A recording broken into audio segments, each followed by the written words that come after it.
Welcome, everyone. It is me again, Angelo Robles, and other impromptu live. It seems like when I have guests, I have it pre-planned and I make announcements, but sometimes I can be a little here in the summer spontaneous. Just some things I wanted to talk about. Welcome, as I see viewers are coming on live, and I hope you all are enjoying some of these live programs that I'm hosting.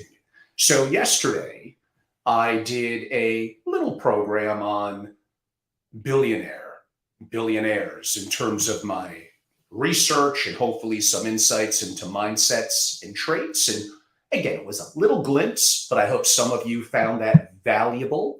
And again, hello, I'm Angelo Robles. Many of you would now know me more from Family Office TV, but simply go to angelorobles.com. Especially on a laptop or desktop, my responsive design is not where it needs to be yet on mobile. My designer's back next week, but basically everything I do in my social media links, for the most part, are on there at angelorobles.com. So today is sovereign risk real? And I know what many Americans may be thinking, well, for those in other parts of the world, sure, it could be very real, but not here. And I am going to somewhat strongly disagree. Now, to help frame it a little bit, I would have said 10 years ago, some dire things that could happen, I would say was a very, very unlikely possibility. Now, the odds of things going wrong, and I'm just going to touch upon little aspects of it, they're definitely greater than 1%. Are they 30, 40%? No. But are some of them upwards of the high single digits, maybe more? It's relative. It depends. Dynamics in geopolitics, what's going on in country, really in any country, appear to change all the time. And the wealthy, the really, really wealthy of most of the world know that things could go wrong. And many families that came here and became successful or became successful again, they understand that things could go terribly wrong. I thought of kind of a new quote. I like it, so I'm going to say it. Imagine the unimaginable. This is the starting point for analysis, whether for opportunity, which sometimes is the case, or risk. There is far more going on in the world that you don't know than you know. Go back on Family Office TV and listen to my interview with the one and only Adam Robinson, who's been a frequent guest on Tim Ferriss many, many times over the years, and my prior interviews with Adam, and we go pretty intense into that subject. I think there's a lot to learn from simply free resources that I often give away here online. So kind of what spurred this in me to help share as more and more people are coming on now. Welcome.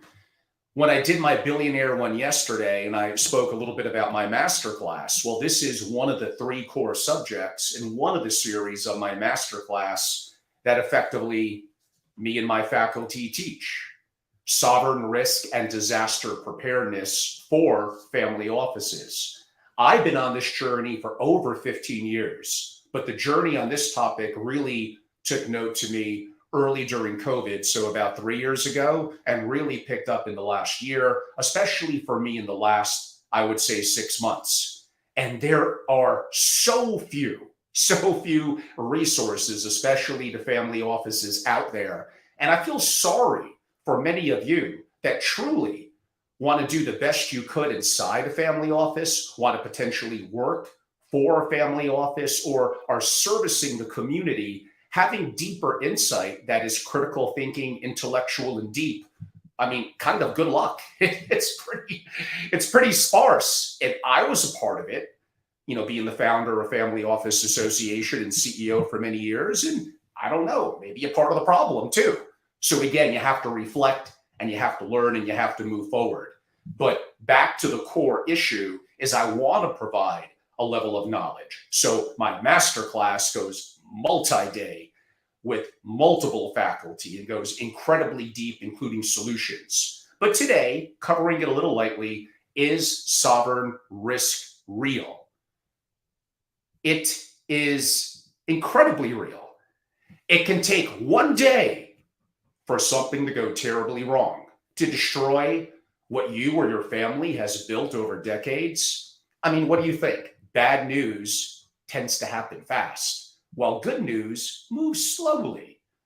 There are no overnight miracles, but I think you'll all agree there are plenty of overnight tragedies. More commonly in the family office, it doesn't happen that fast. Decay creeps in slowly. Usually it's too late in the game before you can do much about it, that you even become aware of the gradual transformation that has rendered often your family, your business, or your family office, I mean, let's be honest, increasingly tired, depleted, impoverished, vulnerable, and effectively ineffective. Well, what a surprise. Chaos, even when it happens slowly, doesn't wait for you to get your act in order. I do like this quote from Nelson Rockefeller. I am a great believer in planning, economic, social, political, military, total world planning. Whew, great wealth. And it doesn't matter if you want to be in great wealth or you're an advisor or want to work in a family office. Again, you're very sparse resources, so you kind of don't know what you don't know. The good news is a lot of family offices don't know what they don't know. So we're all a little bit in the same boat learning together. You can absolutely be newer to this community and have dedication, have competency in whatever skill set you have, and really want to be hungry and learn and potentially be part of a family office. And in short order, and I mean in short order, you could probably be easily top 10%. And I see no reason why, if you have it in you and you're willing to learn, be potentially top 1%. Unfortunately, the benchmark is pretty low. So these are some things in my more masterclass programs where I believe I can be very helpful. So great wealth. Great wealth needs protection from war, from peace, from boom, and from bust. I would say it needs mechanisms to move it around as closely to invisible as possible. Needs to find what ways to grow, new ideas, new technologies, new industries before anyone else, and to be able to beat, I guess you could say, the competition. And of course, you need to be able to divest to get out before anyone knew you were even there. So is your legacy safe? The reality is very likely not. And again, it goes back to some sovereignist risk issues that we'll focus a little more on. Well, Donald Rumsfeld was 100% correct. It's one of the greatest quotes of all time, along with Mike Tyson. Everyone has a plan until they get hit. I got to be as spiffy as these little short quotes like that. Rumsfeld, as I think we all know by now, it's kind of legendary, said there's known knowns and there's unknown unknowns. So some people in education or deep scientific thought would define that as a wicked problem. I got many friends in those community where I'm always interested. A wicked problem, theoretically, I guess, is one that there's not really a solution for. So why the hell am I bringing it up? But it's complicated. It falls into sovereign risk. And even deeper, I'm being a little bit limited in what, or you may be in what you consider sovereign, specifically in country. And sometimes it could be global. A wicked problem. I don't know, a solar storm. You don't know what that is? Look it up. US government decades ago was gravely concerned. And we don't really have all the reasons why that could have been an issue. Nuclear war, a derivatives collapse. I think all of those would probably render your plans ineffective. So what would happen to you and your family if things were to go wrong? Let me name a couple that are probably a little bit more realistic and maybe we could do something more about than a magnificent solar flare. What would happen if your sovereign assets in a given country, stock accounts where you don't actually have the physical title, not in today's world, you all know that, don't you? We'll cover that deeper at a different time. Your bank account, suppose they're frozen or seized. Here in the US and really Lots of places around the world, most of your assets, your stocks, your resources are dollar denominated. What happens when the US dollar is not all that anymore? Whoa, there's no competition. Yes, it does. Look what's going on with BRICS. Things are changing. And a family office needs to be aware of what could go wrong. And here's the core point. If the said issue goes wrong, what's the consequence? If it's relatively minor, who cares? If it's consequential, even at a small percentage, that's the problem. Oh, geez, well, what could go wrong? There's no such thing as government lockdowns. Well, we learned that there definitely is government lockdowns that could happen again. AKA, let me put it a little bit more bluntly, no freedom of movement. So, I mean, I'm giving you what, like 3-4 things among literally thousands that could go wrong.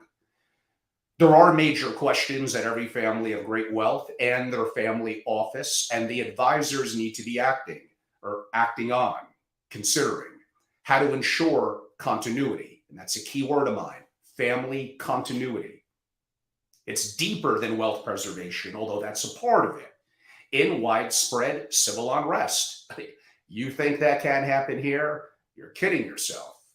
Oh, I could argue civil war, cold turning into hot, and potentially global war issues as well.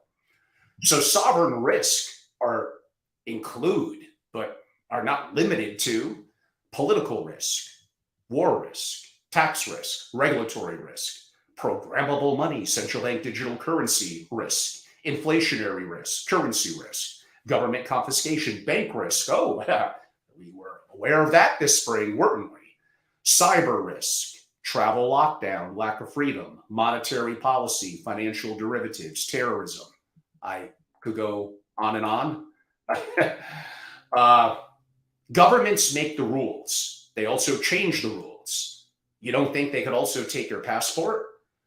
Cyber attack your family? Governments have a monopoly on what, everyone? You know what they have a monopoly on effectively violence. So are these risks that could be hedged? Some of them are mitigated. Perhaps not. And some of them, yes. But again, are these uncomfortable? Sure. Do you have your head in the sand and you just don't want to address these for a variety of reasons? And sometimes, again, you don't know what you don't know, but you could start to know what you don't know by being educated and realizing that these are things that could differentiate you to a significant family. You're not going there.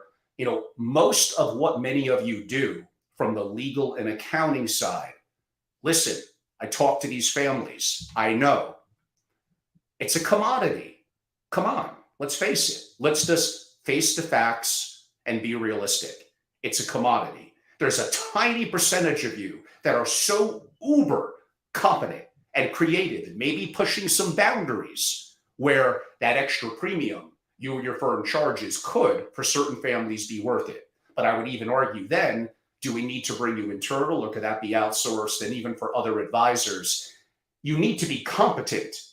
But again, a lot of it in what you do in servicing is effectively a commodity. So therefore, your level of service, your level of commitment, your level of thinking about the things that I'm talking about here that others and your competitors are not talking about, and your ability to be deeply, deeply knowledgeable in an area where there's little resources, which is this and single family offices, is incredibly important. And there's very, very little. Do you really think that going to a generic family office conference that they're going to let you in at what, $1, $2, or $3,000, that you're going to pick up some amazing insight from some great speaker? I mean, you might. A lot of families don't know any better. They may go there once and never go back. Like, that is not deep intellectual knowledge and resources. I mean, again, I know I'm a little after the fact now, but this is just the reality of it, which again led me to create what I'm doing from a more intellectual perspective, global perspective, and the depth of my experiences and my Rolodex around the world. These are the kind of topics that can make you stand out, because such a small percentage of people, as a creator, as an SFO executive, as an inheritor, as someone who wants to be an SFO executive or a vendor or servicing the community, is really going to have, I mean, really much knowledge on. What I go to in deeper detail is a deep look at the geopolitical landscape here in the US and around the world. And not just me, I'll bring in the Mark Mosses. I'll bring in geopolitical thinkers and thought leaders, Navy SEALs, Green Berets like Ian Burlingame. Go listen to that interview at My Family Office TV. It starts off a little slow, but in the 2.5 hours, it definitely starts to pick up. There are nuggets there and nuggets that I'm giving away for free on Family Office TV and even the lives and things that I do now. You need to be able to forensically, I used a key word there, forensically prove if things were to go wrong in this country or other countries that you own what you said you own. I own this stock. I own this piece of real estate. Suppose title is manipulated, especially in the future with blockchain and other services. There are things that could really go wrong. You want to be able to have a forensic trail. And that is where those of you on the accounting brethren side, and I have thoughts about this, could be of tremendous value to families that are super rich and are concerned about these issues. That is a very important topic. I mean, sometimes things don't make sense, right? Wake up to reality.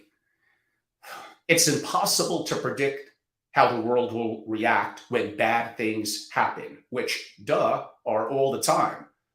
You know, there's so much going on. Again, there's more going on in the world that you don't know than you know. And this goes a little bit back to many issues, including geopolitical. But if you think that things can't go wrong globally that impact here and here with our upcoming elections coming up in 14, 15 months with bifurcation, arguably cold civil war that we have going on now, you don't think it's possible that in a couple of election cycles, AOC, and I respect some of her spunk in her intelligence and her ability to market, we share some personal cultural heritage. So I respect her, but oh my God, are we on very different sides of things? Is it possible that her or someone like her in the relatively near future could tax unrealized capital gains? Ooh, what would that do?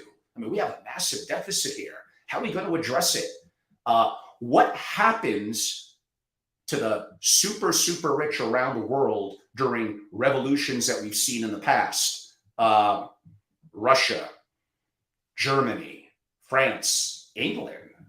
The super rich are not left in such good shape after that. Now, they may be at an incredibly high level, a power that be, where, well, it gets a little more complicated. We won't go into that today.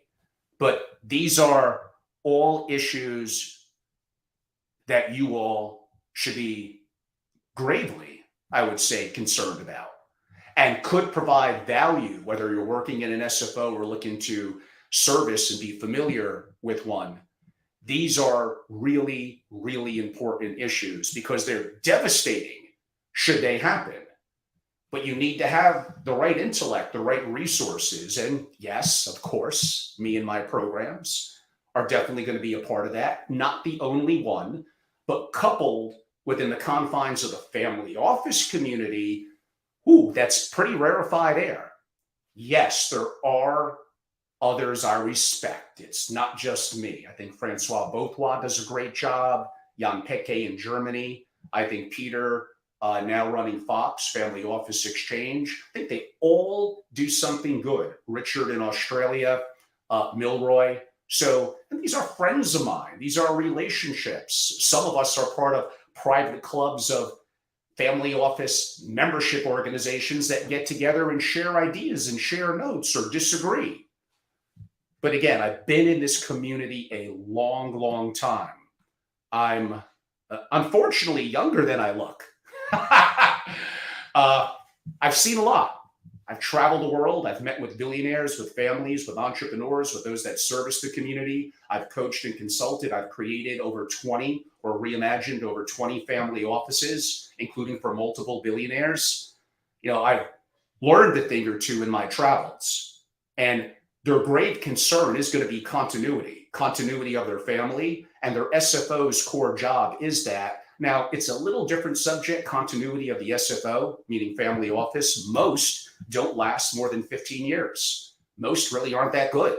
They probably don't deserve to last more than 15 years. So do they really serve the purpose of family continuity when they're mediocre and they're an overly burdensome expense and mental drain on the family compared to alternatives? There are some times that outsourcing or using other services could be a better fit. I said could be because usually not comparative to an SFO, how rare, that is done right. Now, normally trying to become top 1% in any field is really, really hard. You all heard me basically say that too many SFOs are like the 12th person on the bench on an NBA team. They're good enough to be in the NBA, kudos, but they're not LeBron James. But there is a difference between that analogy. LeBron James as Michael Jordan, whatever, inherent incredible talent, and they work really, really hard. It's actually easier in an SFO because you don't have to have that innate talent of a Michael Jordan, a Kareem, a LeBron James, or any other sport analogy you want to give. You have to be competent enough. You have to adapt. You have to work hard. And okay, you want to know a little bit of a secret? You got to have a damn good global network. And it's got to be wickedly good. And they got to respect you. And you have to have the opportunity of connecting with them and helping to bridge the gap within your family office or as a vendor with those you serve. It helps. Again, I've been in the community for so long. I've seen the bad, the mediocre, and a little bit of some of the good. And again, I even dropped some names of those I think in the community that are doing a good job. And there's so much more of that. I could think of stalwarts like the amazing work of Jay Hughes and really talented people like Jamie McLaughlin and Phil Strassler. So yes, there are definitely good people and good resources in the community. But I do take pride in my specific focus on single family offices, but every aspect within that. And pride on, I think, the subject that I spoke about very briefly today on sovereign risk being very, very real. And the community either doesn't know about it or is just not talking about it. We're at a very vulnerable time in this country, in the US, and around the world. I know I could turn back the clock 10, 30, 50 years ago and probably said the same thing. What did Sir John Templeton say? Sometimes it really is different now. So yes, we tend to say what I said too much, but sometimes it feels different now is like it really is different now. And I'm getting the feeling and the feedback from my network of relationships, including Amazing Families, that is very, very different now. And I see some of you are, and I got a lot of people that reached out to me yesterday when I announced the masterclass. So thank you, whether it's a DM, an email, or going to angelorobles.com and filling out any of our forms. I'm very hands-on. I live and breathe this community. This is not a second gig for me. My life, my dreams at night, literally woke up again. This is a sad state of affairs for my personal life, but literally dreaming and thinking about family offices. I love this community. I am imperfect. I've made mistakes. I'll make mistakes moving forward, but never question my dedication to it and the depth of my Rolodex. Hopefully, like many of you, of course, I'll make even better decisions moving forward. But I know some of you are already starting to ask about some of the solutions. Well, first you have to kind of understand. And I would read Taleb's book on anti-fragility because sometimes there are things you don't know and wicked problems that are going to happen that you have to be able to be flexible within the family. I think having a chief learning officer, which is something that I talk about in my master classes, is very, very important.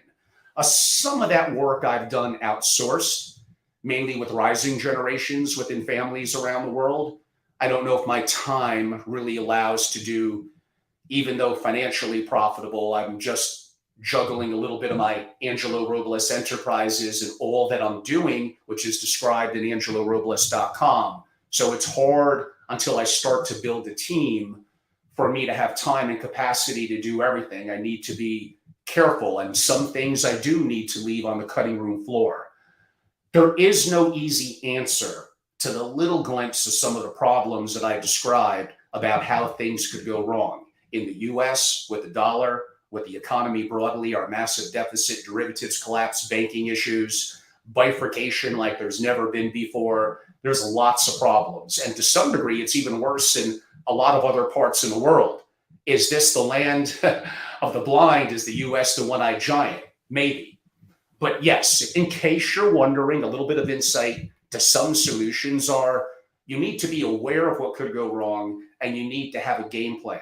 To some degree, you may need to have an exit plan, but I don't know if I have enough time to get into some of that, off the grid Navy SEAL and Green Beret stuff if things were to really, really, really go wrong. And yes, in my disaster preparedness, I do talk about the underground bunker in Montana, Wyoming, what kind of weapons and resources and energy reserves and things like that. And I bring in experts. It's not just me. I would get tired of talking too much, even me. There's multiple other voices that I bring in both digitally and some in person into my programs. But yeah, you do want to have residencies around the world, multiple passports. I give you some ideas as to where, multiple bank accounts, land, assets, resources, which of course governments could take, but that a little bit goes back to forensic and all that, because you can't just take that with you. Talk a little bit about blue diamonds, a little bit about gold, a little bit about Bitcoin. Intrigued by Bitcoin, have interviewed Michael Saylor and many others. Many of you know a couple of years ago I was more active in that community. And by the way, most families are, if they're concerned about these issues that I'm talking about, they're probably not necessarily doing Bitcoin right in terms of how they own it or store it. If you think that a great hacker can't be aware of you and basically get your shit, you're probably wrong. But I got like the greatest resource in the world that could help. And he's very expensive in terms of how to do that, where you're about as safe as you could be. And putting it in institutional custody, boy, it's convenient. I get it, it has its charms. But again, when it goes into institutional custody, it's kind of out of your control. There's a saying in Bitcoin, not your keys, not your Bitcoin. So that gets complicated. What happens if the government doesn't like you? They send a letter to that custodian, a very nasty one, basically kind of quasi-freezing that account. Do you think the custodian's going to care more about you, Mr. Multi-billionaire, or the US or another government? You're going to lose. So again, I know that's convenient. And that has some things that could go wrong too. I'm not going to discuss them. But this is the kind of stuff that you need to know. It's not actually ultra complicated. You just have to know where to look. And what did I say earlier? You have to have the resources, the network. That is super, super important. Again, I'm going to pretty much wrap up. And I'm open to any questions. There was that one or two that I noted of people that know me and are too shy to be more public that sent in a text.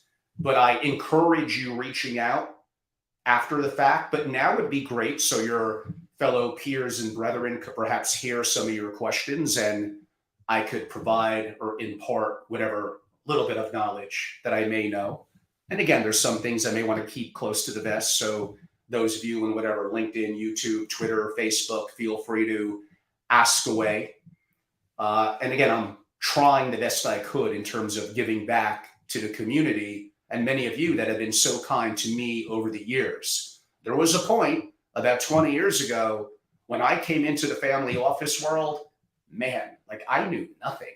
Like I put my nose to the grindstone. I worked hard. I shut up, shockingly. I listened. I surrounded myself with people that knew more than me in the community, and I learned. And eventually, as the years went on, I developed more competency, back to that word, which really, I can't say that one enough. And that allowed me and the experiences that I had to form and think for myself some more of my own conclusions and move forward. But I know what it's like to want to be a part of this community and not feel like you have enough resources or information and kind of feel like an outsider. And, some would say perhaps is Mr. Robles a little bit of a fallen angel since COVID. Perhaps that'll be for all of you to decide, but I'm really excited about what I'm doing. Again, angelorobles.com, and really practically, I said practically, not everything, but practically everything that I'm kind of doing is out there in a light way. Go to it from a desktop or laptop. I know for now the responsive design challenges. It'll get better in about a week or two on mobile, I promise. And just reach out to me, whether it's on socials, whether it's there, whether it's angelo@angelorobles.com via email. Most of you lately appear to be reaching out to me, which is fine, on DMs on LinkedIn. So again, these are topics. What did I say earlier? Imagine the unimaginable. This is a starting point for analysis, whether opportunity or risk. There is far more in the world going on that you don't know than you know. When I look at geopolitical issues, I do look at both sides of the aisle. That may surprise you. And I respect people from both sides that I could learn from. And as like a poker player, as new information comes into me, I'm not so grounded in a thought that I'm not going to say, new information came in, I'm weighing it, I think I'm wrong, let me adapt. And that comes from learning how to do that. And actually, yes, in my master classes, we bring in my main one on creating or reimagining a top 1% family office, because by far the most important thing are people. People. It's not even close. Well, I'm going to scale that back a little bit. The right people. And they're going to have the capability. What did I talk about earlier with competency, identifying blind spots, putting ego aside, and adapting. And again, I know what it's like to be many of you from the outside looking in. And actually, probably you want to know the two most common questions I get. It's not really a challenge to my intellectual capacity, but it's okay. How do I get a job in the family office community? And as a provider, how do I meet more families? There is no easy answer. There are some that could be helpful, and some of them will cost you money. But again, it could be exponential. For every dollar I spend within a year, if I'm getting even $2 back, it's probably good. If I'm getting a 10x or a 20x, I'll be spending millions of dollars left and right. So yes, I could help to a degree in those scenarios. And when you go to angelorobles.com, my coaching section will outline 4 different options that could be of value to you there. And maybe the most basic one, over a couple of hours, boom, it kind of gets it done. Maybe that's all you need. But I'm going to go back to, even if you think that my master classes, my core 3, creating or reimagining into a top 1% family office, what I described now about sovereign risk and disaster preparedness, and my family offices and AI, I get it. For some of you that may be more servicing the community, those may be a little bit narrow and they're incredibly deep and really, really deep. That's good. That's going to make you different. I could argue within a week, you may surpass easily 90% plus of the people out there with their level of knowledge about something in a market that so-called you want to serve, but you're not putting in the time. And sometimes you want to put in the time. You might even have the money, you just don't know where to look. And hopefully I could, be one of what could be multiple opportunities and resources out there. So these opportunities are limited, but they do abound. And again, you kind of know all where to reach me. I'll try to be a little bit less spontaneous without no further announcement, but sometimes I think it's good to do that and shake it up. I'm not so sure that I'm not going to do one tomorrow on Thursday, or maybe one over the weekend. I have just so many topics within the family office world: benchmarking, best practices, more quantitative strategies. We never even really spoke too deeply about governance and decision-making and mission statements. And there's so much to go back and forth on. But I think a lot of it, and the ones that a lot of you are demanding more of, it really is the people issue in terms of how do I get attention, potentially work in a family office, or as a vendor, how do I meet more of them and provide value and services? So, there's not really a perfect answer. I'm not going to say that I have the key that's going to open it up and boom, make that easy. I got the key to some things that could do that are more specific to structuring, to running best practices in a family office. But those two, how do I get a job in one and how do I meet more of them? I got ideas, but And I've been at this a long time. I like to hope that they work. When I came into the community, I mean, maybe I knew 3 or 4 big families or family offices. That's really it. And at the peak in FOA, Family Office Association, in theory, my Rolodex was multiple thousands, but that started one at a time. And in today's world, it's both harder, but in some ways easier. In some ways easier to be a thinker, a thought leader, to promote more of your services and what you're doing and provide value back. And I'm telling you, these subjects that I'm talking about, imagine the unimaginable. This is a subject that you are going to have a hell of a hard time as it relates to family offices to get information from. I'm not going to say I'm the only one. There is actually someone else in Europe who's damn good at it. But okay, it's like 2 of us. So there's really, there's really not a lot.